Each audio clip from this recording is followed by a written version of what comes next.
Good afternoon friends. Last lecture मध्ये आपण डिमॉरिस theorem त्यावरील एक्झाम्पल्स घेतले होते. आज आपण अल्जेब्रा आणि ट्रिग्नोमेट्रीच्या लेक्चर नंबर 56 वर आहोत आणि आज expansions of sine n theta and cos n theta, series for sin theta and cos theta in powers of theta हे आर्टिकल आपण बघणार आहे.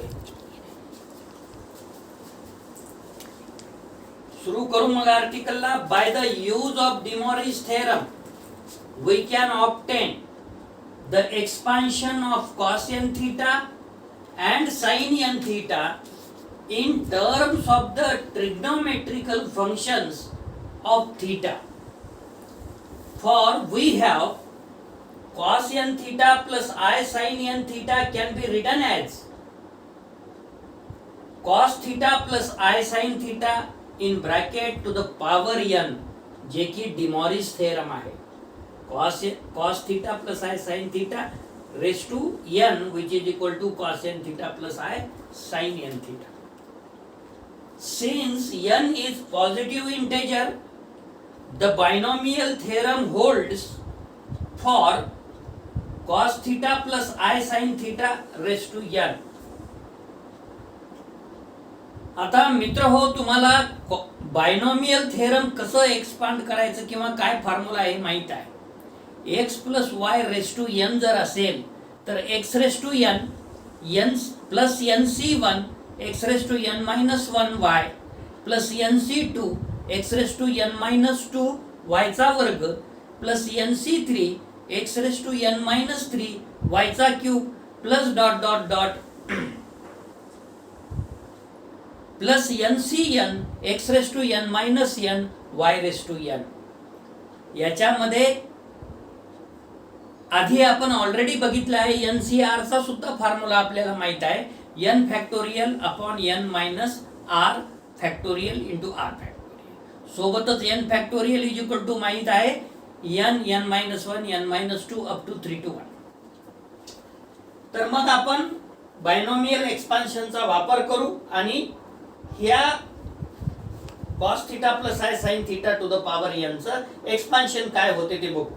Hence by expanding we have cos n theta plus I sin n theta which is equal to cos theta plus I sin theta raised to n. x च्या जागेवर cos theta आहे, y च्या जागेवर sin theta आहे, I sin theta आहे, which is equal to cos n theta plus nc1 cos n minus 1 theta into I sin theta plus nc2 cos n minus 2 theta into I sin theta चा वर्ग plus nc3 cos n minus 3 theta in bracket I sin theta चा cube plus याच्या नंतरची term पाहिजे असेल तर nc4 cos n minus 4 theta I sin theta त्याला power 4 plus dot dot dot.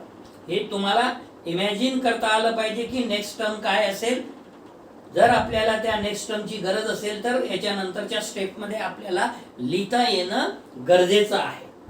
which is equal to cos n theta plus nc1 म्हणजे ncr च्या फॉर्म्युल्यानं n cos n minus 1 theta into I sin theta. आता I चा वर्ग म्हणजे minus, त्यामुळे nc2 म्हणजे n minus 1 upon 2 factorial पण लिहिता येईल आणि 2 फॅक्टोरियल इज नथिंग बट 2, म्हणून n minus 1 upon 2 cos raised to n minus 2 theta into sin square theta. त्याच्या पुढची जर टर्म लिहायची असेल आपल्याला तर काय येईल हो, इथं आय क्यूब होईल, आय स्क्वेअर म्हणजे मायनस 1, आय शिल्लक राहील आणि इथं nc3 होतं minus n minus 1 n minus 2 upon 6. हा मायनस कशामुळे आला, इथला जो आय क्यूब होता त्याच्यातला i square is equal to minus 1 आपण इथं यूज केलं. cos raise to n minus 3 theta into i sine cube theta plus त्याच्या पुढची term n minus 1 n minus 2 n minus 3 upon 4 factorial म्हणजे 24 cos raise to n minus 4 theta into sine 4 theta. इथं I⁴ होतं. आयचा वर्ग म्हणजे -1, पुन्हा आयचा वर्ग म्हणजे -1 मायनस मायनस प्लस झालं. अशा पद्धतीनं प्लस डॉट डॉट डॉट. आता आपल्याला काय करायचं आहे, रिअल पार्ट एका ब्रॅकेटमध्ये लिहायचा आहे आणि इमॅजिनरी साठी आय कॉमन काढून जे टर्म आय आहे ज्या टर्म मध्ये ते दुसऱ्या ब्रॅकेटमध्ये लिहायचं आहे. So which is equal to cos n theta minus n(n-1) upon 2 cos n-2 theta sine square theta. याच्या नंतरची टर्म आपल्याला मिळेल plus n(n-1) n-2 n-3 upon 24 cos n-4 theta sine 4 theta sine raise to 4 theta minus dot dot dot plus i taken out common. इथून i common निघते. पहिली term n cos n-1 theta sine theta. त्याच्यानंतर ही तिसरी term minus n(n-1 n-2) upon 6 म्हणजे 3 factorial cos raise to n-3 theta sine cube theta. आता याच्या नंतर जी टर्म मिळणार आहे आपल्याला याच्यामध्ये ती पाचवी टर्म मिळणार आहे. म्हणजे इथं जसं 3 फॅक्टोरियल आहे, इथं 1 फॅक्टोरियल आहे, तसं तिथं 5 फॅक्टोरियल असेल आणि ती टर्म असेल n(n-1 n-2 n-3 n-4 whole divided by 5 factorial. 5 factorial is nothing but 120 cos raised to n-5 theta sin raised to 5 theta minus dot dot dot. म्हणजे आपण काय केलं मित्र, रियल टर्म एका ब्रॅकेट मध्ये घेतलं आणि इमॅजिनरी आय कॉमन काढून राहिलेल्या टर्म एका ब्रॅकेट मध्ये घेतलं. आता cos theta plus i sine theta किंवा हे cos n theta plus i sine n theta which is equal to ही राईट हँड साइड आहे. आता equating the real and imaginary part जर केलं तर cos n theta is equal to हे पहिलं ब्रॅकेट येईल इथपर्यंत आणि sine n theta is equal to हा दुसरा ब्रॅकेट येईल. ओके, तर ते आपण आता नंतर लिहिणार आहे. Equating real and imaginary parts comma we have cos n theta which is equal to cos raised to n theta minus n(n-1) upon 2 cos raised to n-2 theta sin square theta plus एखादी term जर लिहायची असेल तर पुढची term असेल n(n-1) n-2 n-3 upon 4 factorial cos raised to n-4 theta sin raised to 4 theta. म्हणजे cos n थीटाला equal to ज्या व्हॅल्यूज मिळणार आहे ते इव्हन नंबरच्या मिळणार आहे. म्हणजे जसं sine square theta sine raise to 4 theta sine raise to 6 theta and so on. याला इक्वेशन नंबर 1 म्हणा. And sine n theta which is equal to n cos raise to n-1 theta into sine theta minus n(n-1 n-2) upon 6 म्हणजे 3 factorial cos raise to n-3 theta sine cube theta plus n(n-1 n-2 n-3 n-4 divided by 5 factorial means 120 cos raise to n-5 theta sin raise to 5 theta minus dot dot dot. The terms in which each of these series are alternately positive or negative. इथे जर बघितलं positive negative and so on. इथे जर बघितलं positive negative and so on.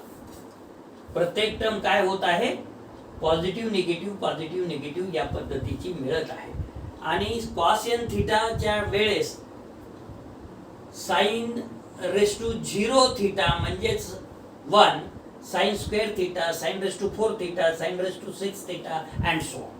आणि sine n थीटाच्या वेळेस मात्र sine theta sine cube theta sine raise to 5 theta म्हणजे ऑड नंबर्स मिळत आहे साइनला पॉवर. आता नेक्स्ट आर्टिकल बघू आपण काय आहे. Article 32 expansions of the sine and cosine of n angle in series of ascending powers of the angle. वाढत्या क्रमाचे powers as in previous article 27 we have काय बघितलं आपण, जे की इथेच आहे cos n theta which is equal to cos raised to n theta minus n minus 1 upon 1 into 2 cos raised to n minus 2 theta sin square theta plus n minus 1 n minus 2 n minus 3 divided by 1 2 3 4 cos raised to n minus 4 theta sin raised to 4 theta minus dot dot dot, जे की equation number 1 आहे.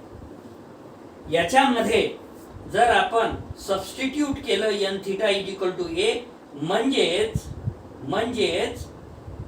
n is equal to a upon theta. काय होईल हो मग?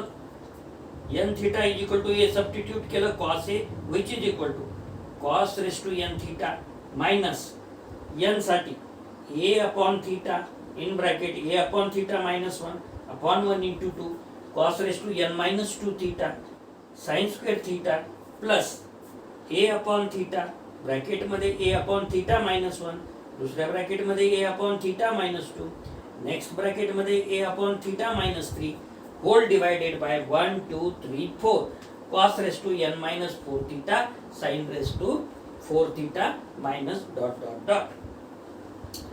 आता याचं जर आपण क्रॉस मल्टिप्लिकेशन केलं तर काय होईल हो? cos a which is equal to cos n theta minus याला सोडवताना हा a झाला, हा a minus theta upon theta, हा थीटा आणि हा थीटा किती झाले? थीटाचा वर्ग झाला. मग साइन थीटा अपॉन थीटाचा होल स्क्वेअर आपल्याला लिहिता येते. इथे a minus theta upon theta, a minus 2 theta upon theta, a minus 3 theta upon theta. So how many theta at the denominator? 1 2 3 4. त्यामुळे इथे आपल्याला काय लिहिता येईल? sin theta upon theta whole raised to 4 लिहिता येईल. बघा मग लिहिलं आहे की नाही. So which is equal to cos n theta minus a in bracket a minus theta upon 1 into 2 into cos raised to n minus 2 theta sin theta upon theta bracket मध्ये त्याचा वर्ग plus a in bracket a minus theta a minus 2 theta a minus 3 theta upon 1 2 3 4 dot dot dot म्हणजे 4 factorial होतं 4 into 3 into 2 into 1 cos raised to n minus 4 theta in bracket sin theta upon theta to the power 4 minus dot dot dot. याला equation number 1 म्हणू आपण. In equation 1 make theta infinitely small, a remaining constant, and therefore n becoming infinitely great, means n tends to infinity. Then sin theta upon theta is in the limit equal to unity, and so is every power of sin theta upon theta. जर sin theta limit n tends to infinity sin theta upon theta which is equal to 1, तर त्याची power जरी किती असेल तरी सुद्धा 1च येईल. Because हा जो रिझल्ट आहे हा formula limit n tends to infinity sin a upon n upon a upon n whole raised to n which is equal to 1. Also cos theta is in the limit equal to unity, and so also is every power of cos theta. आता इथे सुद्धा काय आहे की cos theta is in the limit equal to unity येईल. So also is every power of cos theta.